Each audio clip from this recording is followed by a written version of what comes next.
আমরা নিউটনের গতিসূত্র পড়ব ক্লাস 11। প্রথমে তোমরা যেটা পড়বে নিউটনের তিনটা সূত্র। তোমরা ভালো করে জানো যে তিনটা সূত্র কী ছিল। প্রথম সূত্র ছিল কোনো বস্তুকে যদি বাইরে থেকে যদি তুমি আঘাত না করো বা বাধা যদি না দাও, তাহলে স্থির বস্তুটা চিরকাল স্থির থাকবে আর গতিশীল বস্তু সমবেগে সরল রেখায় গতিশীল হবে।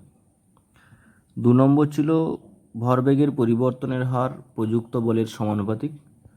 বস্তুর ভরবেগ যেদিকে ঘটে সেদিকে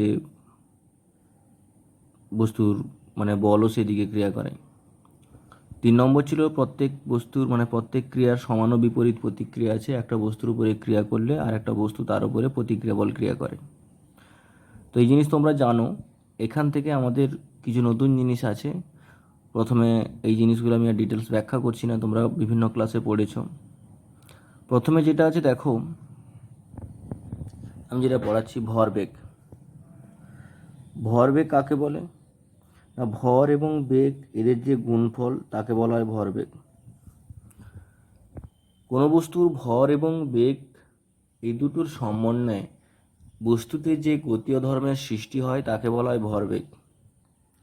একটি বস্তুর ভর এম আর যদি বেগ ভি হয়, তাহলে এম ইন্টু ভি সেটা হচ্ছে ভরবেগ বা ভরবেগ পি ইকুয়ালস টু আমরা বলি এমভি।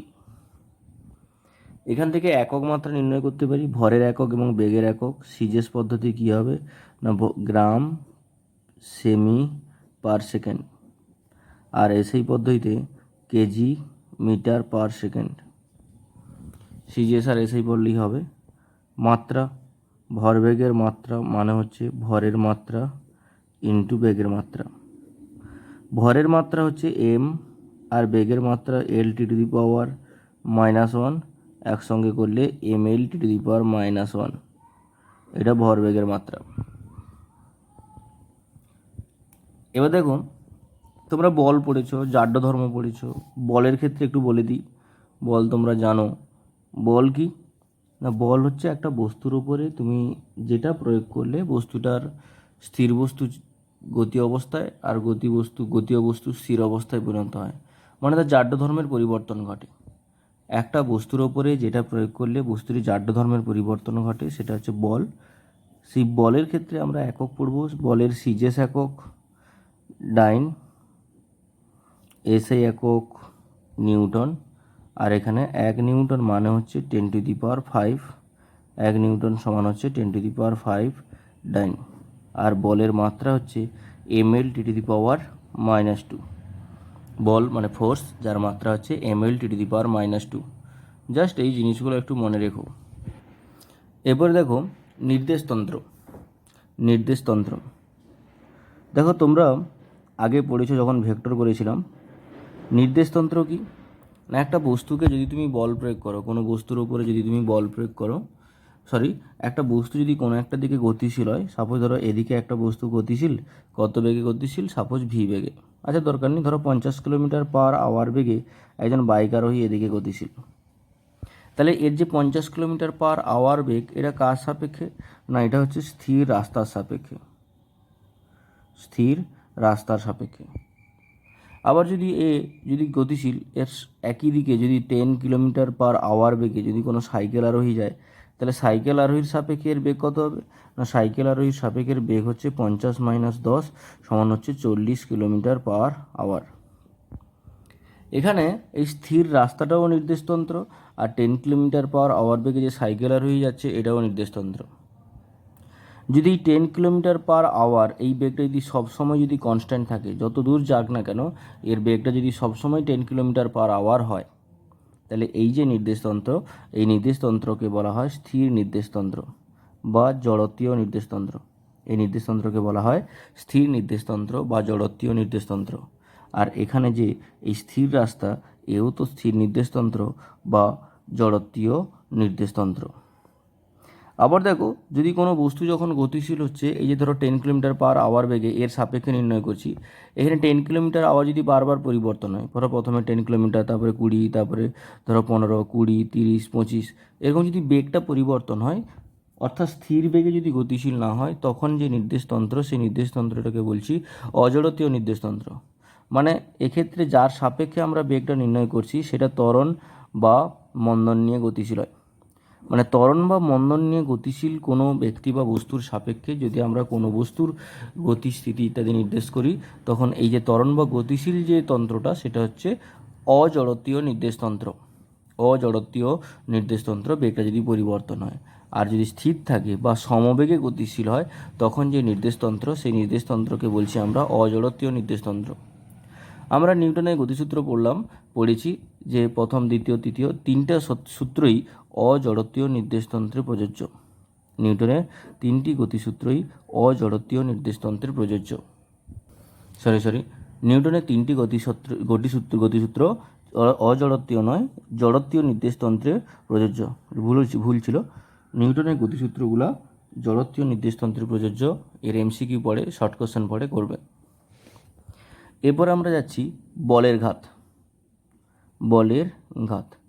বলের ঘাত হচ্ছে একটা বস্তু ধরো আছে, এই বস্তুটার উপরে অনেক সময় ধরে একটা বল ক্রিয়া করা হচ্ছে। এই বলটা হচ্ছে স্থির মানের বল।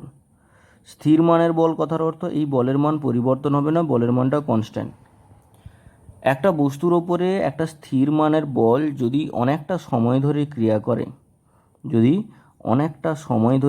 করে তখন এই বল এবং যে সময়টা ক্রিয়া করছে তাদের যে গুণফল তাকে বলা হয় বলের ঘাত। কোনো বস্তুর ওপর যদি আমরা একটা এফ বল ক্রিয়া করি, ওই এফ বল যদি টি সময় ধরে কোনো বস্তুর উপরে ক্রিয়া করে, যেখানে এফটা স্থির মানের বল আর টিটা হচ্ছে একটা সময়, এই বল এবং যে সময় বা ক্রিয়াকাল, প্রযুক্ত বলের ক্রিয়াকাল, এদের যে গুণফল, সেই গুণফলটাকে বলছি বলের ঘাত। মানে বলের ঘাত মানে হচ্ছে বলের ঘাত সমান বল ইন্টু সময়, মানে হচ্ছে এফ ইন্টু টি। এটা হচ্ছে বলের ঘাত, এফ ইন্টু টি। কোনো বস্তুর উপরে একটা স্থির মানের বল যদি অনেকটা সময় ধরে ক্রিয়া করে তখন প্রযুক্ত বল আর বলের যে ক্রিয়াকাল তাদের যে গুণফল, সেই গুণফলটাকে বলছি আমরা বলের ঘাত। বলের ঘাত এবং ভরবেগের সম্পর্ক, ভরবেগের পরিবর্তনের সম্পর্ক। বলের ঘাত ও ভরবেগের পরিবর্তনের সম্পর্ক। বলের ঘাত এবং ভরবেগের পরিবর্তনের সম্পর্ক। ধর একটা বস্তু আছে, এই বস্তুটার ভর এম, একে আমরা এফ বল প্রয়োগ করলাম কত সময় ধরে, টি সময় ধরে এফ বল প্রয়োগ করলাম। ফলের বেগ ইউ থেকে বেড়ে হলো কত, ভি। ফলের বেগ ইউ থেকে বেড়ে হলো ভি। তাহলে এক্ষেত্রে ত্বরণ কত না, ত্বরণ এ ইকুয়ালস টু বেগ পরিবর্তন বাই সময়, মানে ভি মাইনাস ইউ বাই টি। আমরা বলের ঘাত কি জানি না, বলের ঘাত মানে জানি বলের ঘাত সমান এফ ইন্টু টি। আমরা এফ সমান কি জানি, এম এ। তাহলে এফ সমান এম এ ইন্টু টি, এর মান বসিয়ে দাও, M into V minus U by T into T, T cancel হয়ে গেল। তাহলে M into V minus U সমান M V minus M U. M ভিটা অন্তিম ভরবেগ, এম ইউটা প্রাথমিক ভরবেগ, মানে হচ্ছে ভরবেগের পরিবর্তন। বলের ঘাত এফ, বলের ঘাত সমান ভরবেগের পরিবর্তন। বলের ঘাত এফ ইকুয়ালস টু ভরবেগের পরিবর্তন। এটা একটা সম্পর্ক, ভালো করে পড়বে। এবার এফ ইন্টু টি থেকে আমরা এর একক বলতে পারি, যেহেতু বলের ঘাত এফ ইন্টু টি, তাহলে সিজেস একক বলের একক ইন্টু সময়ের একক। বলের একক তাহলে কী হবে, ডাইন সেকেন্ড। এসে একক কী হবে, এসে একক হবে newton second, dyne second newton second. মাত্রা কী হবে, বলের মাত্রা M L T to the power minus two into T, মানে M L T to the power minus one. M L T to the power minus one, এটা কার মাত্রা, বলের মাত্রা। সঙ্গে সঙ্গে বলের নয়, বলের ঘাতের মাত্রা, সঙ্গে সঙ্গে এটা ভরবেগেরও মাত্রা। M L T to the power minus one বলের ঘাতের মাত্রা। এবার দেখো পরিবর্তনশীল বলের ঘাত, মানে একটা বস্তুর উপরে ধরো বল ক্রিয়া করছে, বিভিন্ন সময় বলের মানটা পরিবর্তন হচ্ছে। এই এফ বলটা বারবার পরিবর্তন হচ্ছে, প্রত্যেক ডিটি সময়ে পরিবর্তন হচ্ছে। তাহলে যদি ডিটি সময়ে একটা পরিবর্তনশীল বল এফ যদি ডিটি সময় ধরে কোনো বস্তুর উপরে ক্রিয়া করে, তখন এক্ষেত্রে বলের ঘাত কত হবে না, এক্ষেত্রে বলের ঘাত হচ্ছে এফ ইন্টু ডিটি। যদি একটা এফ পরিবর্তনশীল বল যদি ডিটি সময় ধরে কোনো বস্তুর উপরে ক্রিয়া করে তাহলে প্রযুক্ত বল হবে এফ ইন্টু ডিটি। কিন্তু আমি টোটাল সম্পূর্ণ সময়টাকে টি ধরেছি, 0 থেকে টি সময় পর্যন্ত বলের ঘাত নির্ণয় করতে হবে। তাহলে 0 থেকে টি সময়ে বলের ঘাত নির্ণয় করতে হলে ইন্টিগ্রেশন করতে হবে সময়ে বলের ঘাত সমান integration 0 to T F into dt, integration 0 to T F into dt. মনে রাখবে এফ এর ইকুয়েশন দেওয়া থাকবে, টি সমেত দিলে এখান থেকে আমরা ইন্টিগ্রেশন করে এর ক্যালকুলেশন করতে পারবো। লেখচিত্রে যাব। লেখচিত্র আমরা নির্ণয় করব প্রথমে স্থির মানের বলের ক্ষেত্রে। লেখচিত্র নির্ণয় করব স্থির মানের বলের ক্ষেত্রে, যে ক্ষেত্রে বলের মান সবসময় কনস্ট্যান্ট কিন্তু সময় গিয়ে ব্যাপার বাড়তে থাকবে। তাহলে এক্ষেত্রে যদি এই লেখচিত্রে অঙ্কন করি, এটা টি, এদিকে হচ্ছে বল, একটা বল মানের একটা নির্দিষ্ট মান, ধরো এখান থেকে এই যে বলটা ক্রিয়া করছে এই বলটা সবসময় কনস্ট্যান্ট। তাহলে যত সময় বাড় না কেন বলের মান একই থাকবে, মানে এখান থেকে এই ডিস্টেন্সটাও সবসময় একই। যদি একই দেখি তাহলে এটা হচ্ছে তার লেখচিত্র। এটা যোগ করলাম, ধরো নাম দিলাম ও এ বি সি। তাহলে পরিবর্তনশীল বলের লেখচিত্র হচ্ছে এ বি সরলরেখা, লেখচিত্র এ বি সরলরেখা। তাহলে সেই বলের ঘাতের মান কত? পরিবর্তনশীল বলের ক্ষেত্রে সেই বলের ঘাতটা তার মান কত না, এক্ষেত্রে বলের ঘাত, আমরা বলের ঘাত সমান কি জানি, এফ ইন্টু টি। তাহলে এখানে এফটা কোনটা, এখান থেকে এটা এফ, আর সময় যেহেতু অ্যাক্সিস এটা, তাহলে ওসি হচ্ছে সময়, মানে ও এ ইন্টু ওসি, মানে হচ্ছে ও এ into OC. F into T কথার অর্থ ও এ ইন্টু এসি ওসি। তার মানে এটা কি, ও এ বি সি, এই যে আয়তক্ষেত্র আছে তার ক্ষেত্রফল বা ক্ষেত্রের ক্ষেত্রফল, আয়তক্ষেত্রের ক্ষেত্রফল, এটা হচ্ছে বলের ঘাতের রাশিমালা। এটা হচ্ছে তার বলের ঘাত। যদি এটা পরিবর্তনশীল বল হতো, মানে সময় বাড়ার সঙ্গে সঙ্গে বলের মানও পরিবর্তন হতো, পরিবর্তনশীল বল, এর ক্ষেত্রে লেখচিত্র সময় বাড়ার সঙ্গে সঙ্গে বল বাড়বে, এটা টি, এটা এফ, এরকম করে বাড়তে পারে, টি এফ এইভাবে বাড়তে পারে। যদি আমরা এরকম ক্যালকুলেশন করি, টি এটা যদি এফ হয়, এটা এইভাবে বাড়তে পারে। এরকম কতগুলো লেখচিত্র আঁকলাম, এমনি দেখবে তোমরা, এই লেখচিত্র হতে পারে। এগুলো একটা পরিবর্তনশীল বলের ক্ষেত্রে লেখচিত্র।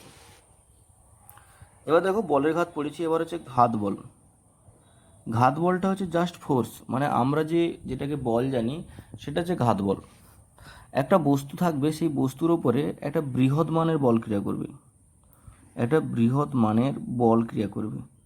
এই বৃহৎ মানের বল অতি অল্প সময় ধরে ক্রিয়া করবে, অতি অল্প সময় ধরে এই বৃহৎ মানের বল ক্রিয়া করবে। একটা বস্তুর উপরে কী ক্রিয়া করবে, একটা বল ক্রিয়া করবে, যে বলের মানটা কী হবে, অতি অল্প সময় ধরে ক্রিয়া করবে।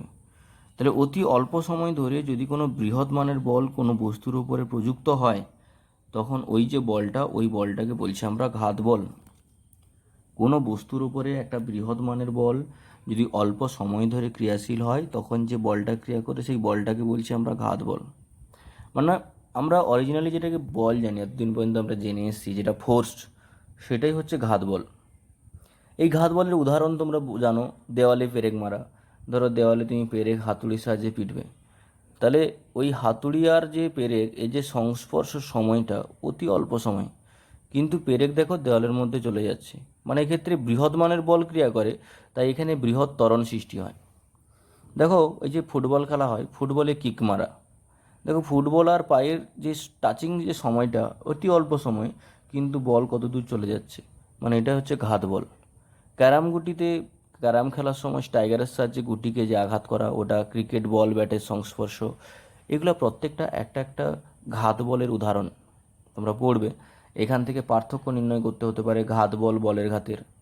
তোমরা ঘাত বলের ক্ষেত্রে কি জানবে দেখো, ঘাত বল হচ্ছে একটা প্রকৃত বল যেটা একটা বৃহৎ সময় ধরে ক্রিয়া করে, যেটা বৃহৎ মানের বল অতি অল্প সময় ধরে ক্রিয়া করে।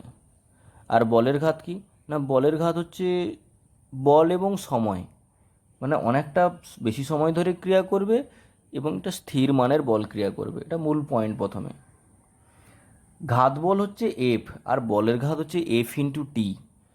যেহেতু ঘাত বল এফ, তাহলে এর একক মাত্রা কী হবে, ডাইন হবে, নিউটন হবে। কিন্তু বলের ঘাত যেহেতু এফ ইন্টু টি, তাই এটা কী হবে, এটা ডাইন সেকেন্ড হবে, নিউটন সেকেন্ড হবে। আগে এফ, তারপরে এফ ইন্টু টি। আগে এফ কথার অর্থ আগে ঘাত বল, পরে এফ ইন্টু টি কথার অর্থ পরে বলের ঘাত। আগে ঘাত বল আসবে, তারপরে বলের ঘাত আসবে।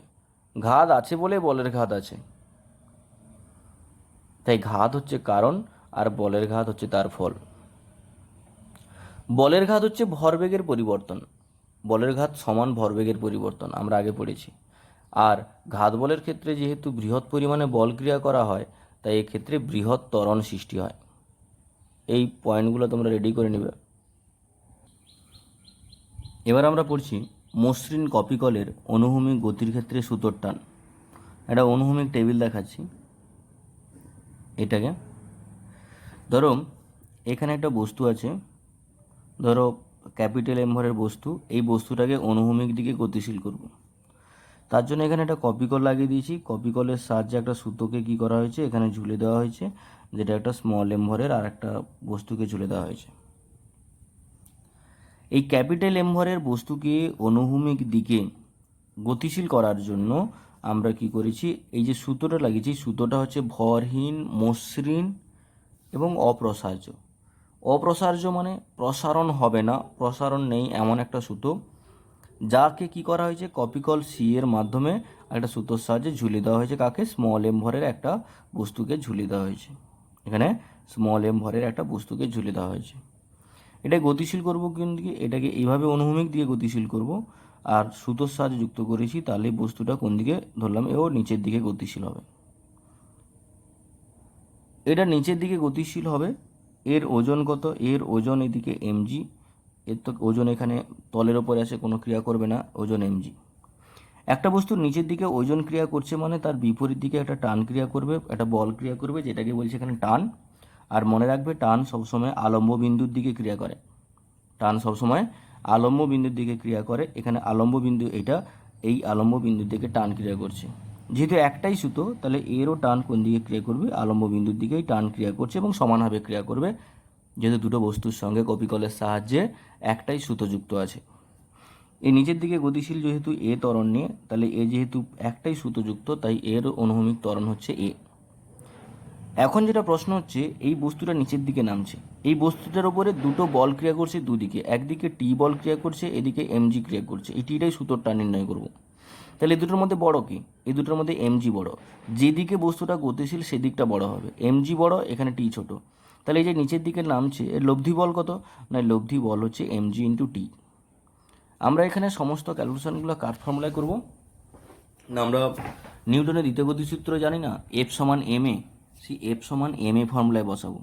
তাহলে প্রথমে এই বস্তুটার গতি সমীকরণ নির্ণয় করব, তারপরে এই বস্তুটার গতি সমীকরণ নির্ণয় করব। তাহলে এর ক্ষেত্রে স্মল এম ভরের বস্তুটা এ ত্বরণ নিয়ে নিচের দিকে নামছে, এর উপরে লব্ধি বল কত, এম জি মাইনাস টি। তাহলে স্মল এম ভরের বস্তুর গতির সমীকরণ, তাহলে স্মল এম ভরের বস্তুর গতির সমীকরণ M G minus T equals to M A, 1 নম্বর। 2 নম্বর দেখো, এই বস্তুটার উপরে একটাই বল ক্রিয়া করছে, যেটা টি।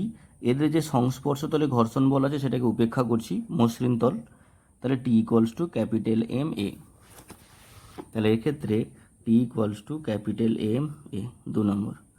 এই দুটাকে যোগ করে দাও, যোগ করলে কী হবে, টি কেটে যাবে। তাহলে M G equals to small M plus capital M into A. তাহলে এখান থেকে small A equals to M G by small M plus capital M, এই ত্বরণটা পেলাম।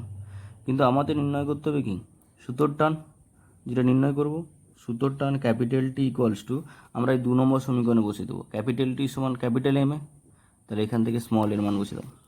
তাহলে স্মল এম এর মান বসালে, আচ্ছা দেখো একটু ভুল হয়েছে, এটা স্মল এম ছিল, তাই এটা স্মল এম হবে, এটাও স্মল এম হবে। তাহলে এখানে বসে দাও। তাহলে capital M into small M G by small M plus capital M সমান M M G by M plus M T equals to M G by M plus M. এটাই হচ্ছে সুতোর টান, মসৃণ কপিকলের অনুভূমিক গতির ক্ষেত্রে সুতোর টান। এরপরে মসৃণ কপিকলের অনুভূমিক গতির ক্ষেত্রে উলম্ব টান আছে, মানে উলম্ব গতির ক্ষেত্রে সুতোর টান আছে, যেটা আমরা পরের ক্লাস থেকে শুরু করব। এটা এই পর্যন্ত, তোমরা এটাকে কমপ্লিট করো, সবটা জিনিস ভালো করে পড়ো।